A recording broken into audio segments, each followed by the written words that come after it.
of Lionel Gatemans. All different years, all different types. Now, let me give you a little history on the Gateman. Lionel, from around 1935, started producing the Gatemans, the number 45 and 45N. And the first ones had a metal chimney on top, and they were all made of metal, 100%. 100% made of metal. Super high quality. This is one of the guys that would be in the early one. This is one of the guys that would be in the later ones. You can see the difference in quality. And then they come out with these later. I call them blue bottoms. But here's another Gateman that's an earlier model or a later model that doesn't have the sticker on it. Works on the same principle as this Gateman here.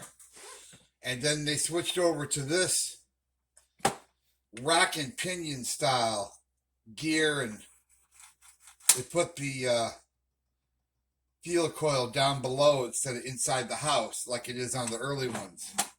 On the early ones, it's inside the house. It's actually under here. And everything under the mechanism is completely different. The guys are different. The mechanisms are different.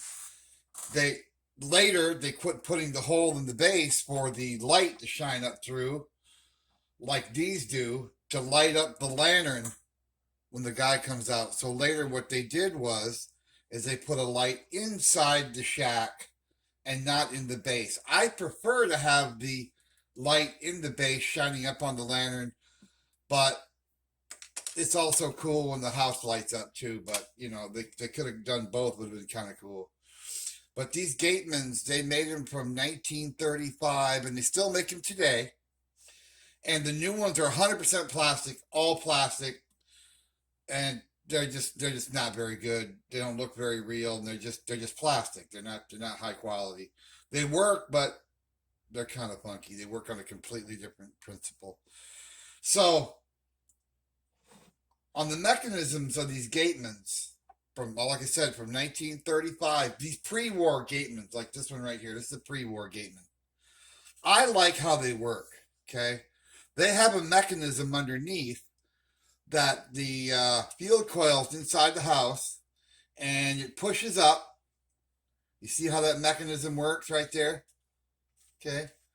It's basically a bunch of rods, tie rod ends and what have you, and a spring, and in that brass arm, it pushes to open the door to let the guy out. This is a superior design because 99% of the time, it's foolproof. Foolproof. However, occasionally I'll get one, like this one, that this is broken off. And that ain't good. And I'll tell you why. Here's the door for it. What they did is the door comes through that pin right there hole. And once they put that pin in, that's a brass pin on that door, and they soldered it on. They put it in through there, and then they smash the end of the pin flat. And then they'll take this arm, it goes on there, and then they'll solder it. And that's how it works. Now, this one broke off right at the door. And the other piece is broke off right here inside the arm. When that happens, it ain't good. Because you got to get that rod out of there, and you got to make a new one. And it's not just a straight rod. It's got a little bend up at the top, a little whoop-de-doo there. It goes over and up. And then on the bottom, same thing. But when it comes through, you got to smash that flat, and you got to line that up in a slot and get it just right. In other words, that flat on that door has to be in the right place for that to work.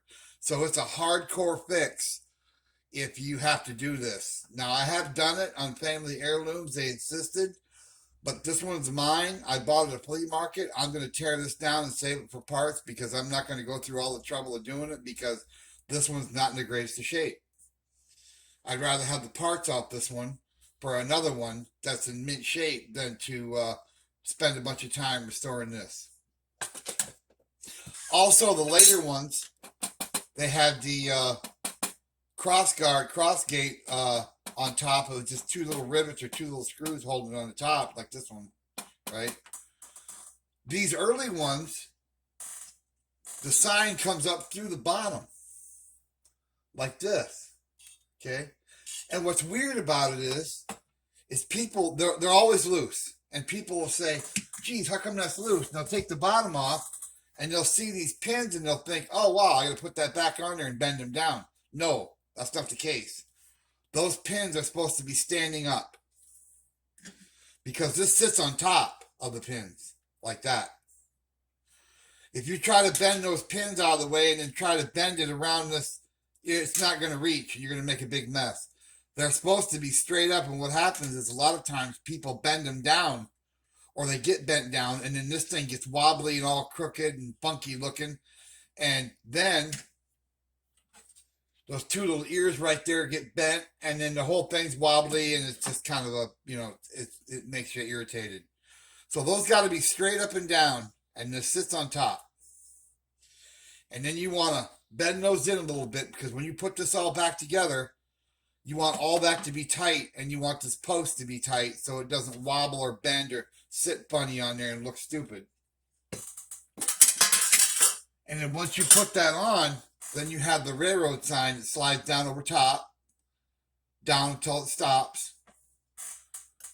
And then you'll have a little cap sits on top.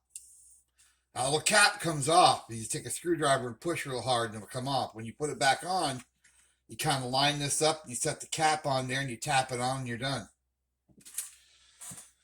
And while you have this apart, you should clean under here, maybe wax too, and of course clean the bulb socket, that bulb that swivels down. Okay, a lot of times it won't make connection because there's a little ball there that connects this bulb. When you push, it locks into place, and if that's not tight and clean, you won't get the light to work. Also clean the light and the light socket, and maybe put a little deoxin in it. You want to clean all this. You want to put a drop of synthetic oil on all these joints. And where this thing slides, see how it slides up in there like that, right here? You want to get that all cleaned up, no rust. Get that cleaned up. Put a little oil there, maybe wipe it, get it dry, keep it so it doesn't rust. All this has to be lubed. Put a drop of oil there, drop of oil, drop of oil. Get it nice and cleaned up. That way it works good. The guy comes out, and the light shines up on the lantern. This guy was broken. His lantern was broke off his arm, and I had to drill a hole in the end of his arm to put the lantern back on. I used a pin, a piece of toothpick, and I cut it, made a little pin, and glued it back on. It'll never come off again. But I got to touch up his hand with some paint, and he's ready to go. So that's how that works. The other ones have a light on the inside the shack. You can see it in there. Okay. So when the train comes by, this moves, this gear moves, and then the guy comes out and the light comes on. I think the light on these particular ones, one stays on all the time and the other one comes on. It comes on as soon as the track connector hits. Here's a brand new Lionel track connector right here. As soon as that hits the track connection, this will engage. So the later ones had the blue bottoms, the like bluish gray bottoms like this. They're still metal though, after the war. I call them the blue bottoms. But like I said, I like the early ones. The very first one, the 45, and I believe, had a chimney, and this was not a sticker. It was embossed in the metal. And instead of having a railroad crossing sign like this, it had the same post, but it had a brass railroad crossing sign, which is really cool. These, you'll find 10 of them, and 9 of them will be broke. And mostly because people are not taking care of them or they're abusing them. Like this one here has been really abused, been painted, whacked on, all kinds of bad stuff happened to it. This one's been abused. got a chunk missing out of the building, you know. I might be able to restore this one, but someone busted the windows out, probably to make it look more realistic, but that's not how it's supposed to be. This one here is restorable if I could find another building for it. This here is you can see the differences in the guys. Now, the early ones, the pin came in from the other way. All right. I'll give you an example. Here's a pin. Oh, that's this later one. The one that I have in here, the pin comes in from the other side on the early ones. Later, they started putting the pins on the outside of the arm. And these are very fragile. I mean, these arms will break right off so easy. You got to be careful. This one's here is in pretty good shape. I fixed this one too. This one here, the lantern was not on his hand. It fell off, and I found it and I glued it back on. And also the post on this one had come out, and I had to stick it back in there and restake it and glue it. So that one's good. So I'm probably going to use some of these for parts, and I'm restoring this one right here. And this other one, this metal one here, I'm going to probably restore as well. The guy's missing the arm, but I have an arm and a lantern I can cannibalize to get this going. This one here has got the broken door on it. Maybe I won't. I don't know yet. But it's good to have parts. Lionel still makes these. They make Christmas tree ones. They make Disney ones. They make all kinds of stupid ones. But in my opinion, the best ones to have are the pre-war or the right after the war. And they're still all metal 100%. And those are the best ones to have. I don't own a pre-war first model with the embossed here, but I'm going to buy one. You can get them on eBay. Chances are when you buy one, it's not going to work. They usually don't. They're old and they have issues, but they're easy to repair. And I'll go through that. This one here, I've already cleaned up and I've already oiled everything up and adjusted everything. The bulb, did all that. Everything. I did everything on that right there. In fact, I probably could start it for you real quick. Get a couple of wires here. And a couple of 9-volt batteries hooked together. We got a minus. We'll start this one up for you. See if we can get this guy going. Give you a little hint how it works. Minus. We got 2 batteries hooked together. 9 volts. And we'll give her a little shot, see what happens. There you go. The guy comes out, the light comes on. The train's going by and it lights up his little lantern right there. And then the train goes by, away he goes. And there he is. Lights up the lantern.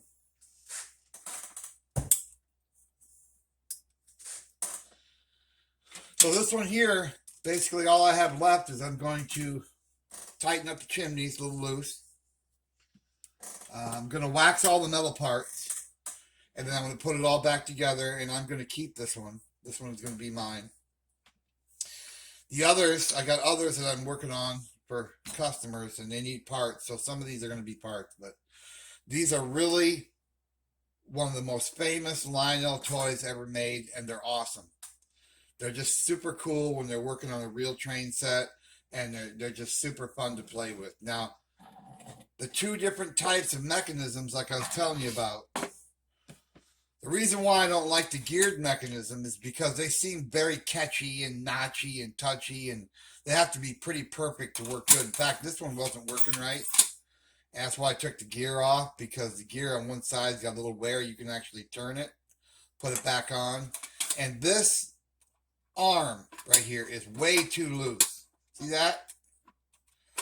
Seems like the hole from the factory is a little large, so I'm going to put a washer on there, take up some of that slop, because that's what was causing the trouble with this gear. And they're just great toys, and like I said, they still make them today. There's basically 2 mechanisms, and the later ones, the 3rd models, the ones that they make today, they're all 100% plastic and don't interest me whatsoever. I mean, they call it the digital line. It's just that stuff's never going to be worth anything. But these old ones are definitely worth the trouble, definitely worth cleaning up, definitely worth fixing, and they're not that expensive. If you find a early model, 36 to 38, like this one, and it's pristine, absolutely pristine in the box, you'll pay a lot of money for it. If you find one that has a few cosmetic issues, 50, $60. If you find one that's, they're anywhere from $30 to $400. Just depends on the condition. Condition is all of it, 100%. But that's what's going on today, and these are the Lionel Gatemans, and they've been making them since 1935, and the pre-war ones are the absolute best. And the another interesting fact about these Gatemans, they're not to scale. The trains that they're made for, the O scale trains, the guy is way bigger and the house is way bigger than the train. You know, Theoretically, the train would be this tall. You know what I mean? So they're really not to scale, but people didn't seem to care. And they're just a cool accessory and they're just fun to watch. It's one of the coolest things. One of the best things Lionel ever made was the Gateman. And they've been making it since 1935. And they're still making it today. And it's going to continue on because it's that popular. But thank you for watching Pine Tree State Restorations. We're going to get back to restoring this. When we get this back restored, everything done on it, I'll probably have another quick video on it showing you what I did and showing you what it looks like. And if you got any questions on these Gatemans, don't hesitate to ask because I literally know everything about these Gatemans. I've taken them apart 100 times. I've worked on 50 of them and at least, and I know pretty much every issue they've ever had or what needs to be done to make them right. So if you can, hit like and subscribe and have a great weekend. And thank you again for watching Pine Tree State Restoration.